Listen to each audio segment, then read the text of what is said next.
Okay, another day, nearly down the tubes. 4:20 in the afternoon on the 26th. Yes, and we just got done recapping and hacking some of the resistors.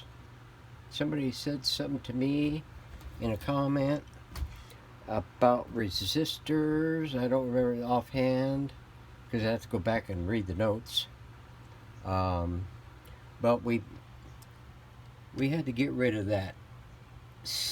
Well, we had to. Where the hell? Oh, there it is. Had to get rid of that sucker. It do look ugly.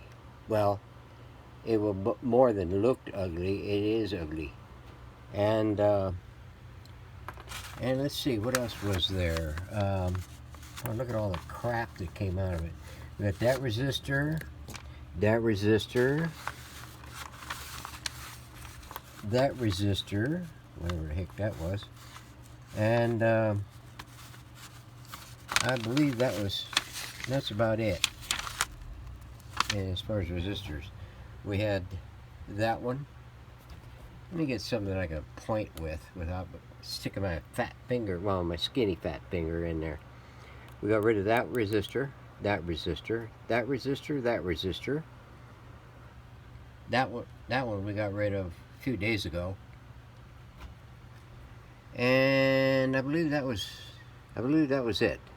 Now, they had that old power resistor twirly ganged in with this resistor and that B plus line to the first IF can, and the tie-in to this resistor and the tie-in that goes to the power tube.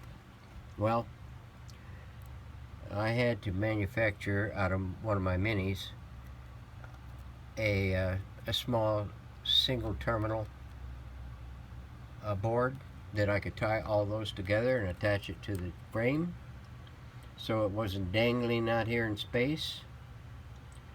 Of course, dangling out here in space, if it ain't too bad, if as long as you don't have anything you can bump into. We had the same situation over here. We had to add another terminal strip into there, manufactured out of some of my minis. I don't know, in a previous video I mentioned something about the bass and the treb switches. How the tangs on them were twisted. Well, I'm beginning to think now that that was an issue prior, whenever they did a repair on this chassis, because somebody mentioned that the 6X5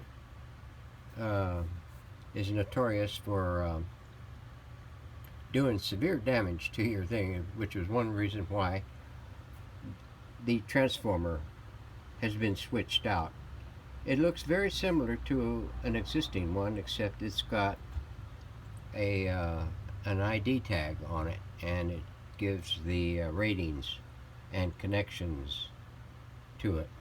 The original one didn't have anything on it as far as I know, because I looked at one of my other 439 radios and looked at the picture, and the transformer is very similar, except the other one was a black transformer and it didn't have any markings on it whatsoever.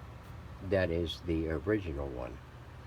So that is somebody's good guess that it took out the components from the power tube through the transformer.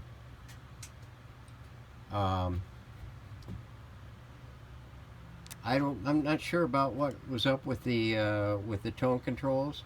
I'm thinking it was just a workaround so that somebody didn't have to pay extra for getting the things work. They just what they did was they just shorted them in on the point-to-point wiring rather than go through the switches. And the switches didn't matter which, if they were in or pulled out, they were always engaged. So that kind of made sense there, and what I did was I took it back to original.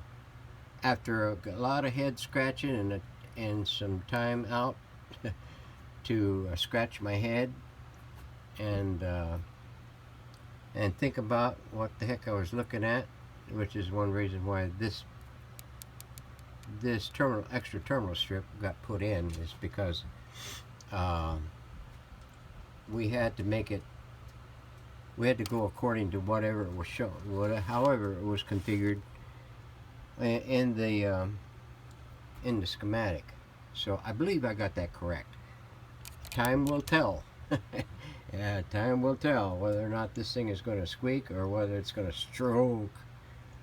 So we managed getting the electrolytics sandwiched in here tight. I mean, like TIT tight to the chassis frame with another mini terminal strip. This 10 at 450, it didn't have to be 450, it could have been 350. This one here had to be 450, so that's a 15 at 450, 10 at 450. That just barely cleared the push button assembly. Once it went in there. You see, I mean, that one there, it's not as tight as that one there, but it's good enough clearance to get the push button assembly in. I mean, I just fortunately I had these minis. Man, if it wasn't for those minis, I would have had to probably when I pulled that can, I probably would have had to drill it out and remove the stuffing and stuff these two into it if they would have fit. But thankfully, thank heaven for little favors. Now we're to the point. Well, we also got the switch wired back in and adjusted for the tone adaptations. This one here,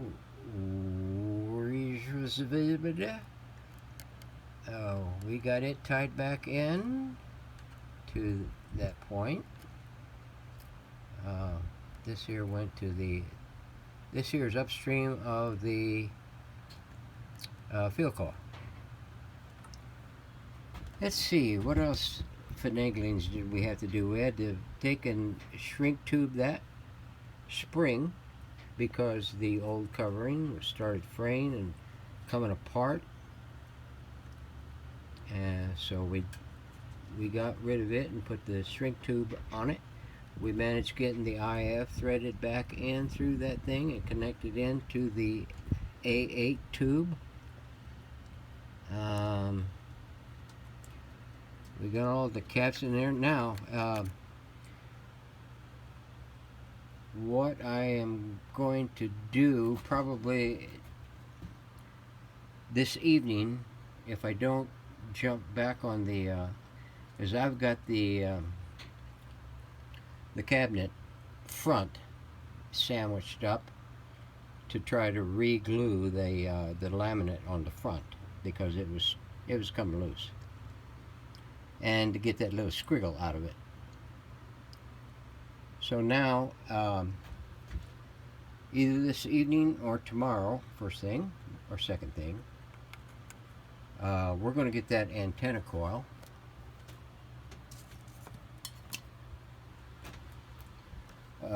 mounted back in there, and get a preliminary routing of the wiring that's there and see if any of it can be still usable without having to remove it and put and add to it in case it's too short. So we'll be doing that, and then it's going to be, well, I tell you what else I was going to do is get this crinkly wiring, this pop, snap, or crack wire removed. I thought there was some over here. I guess not. So that's what we're going to do for tomorrow. So stand by, we'll have more.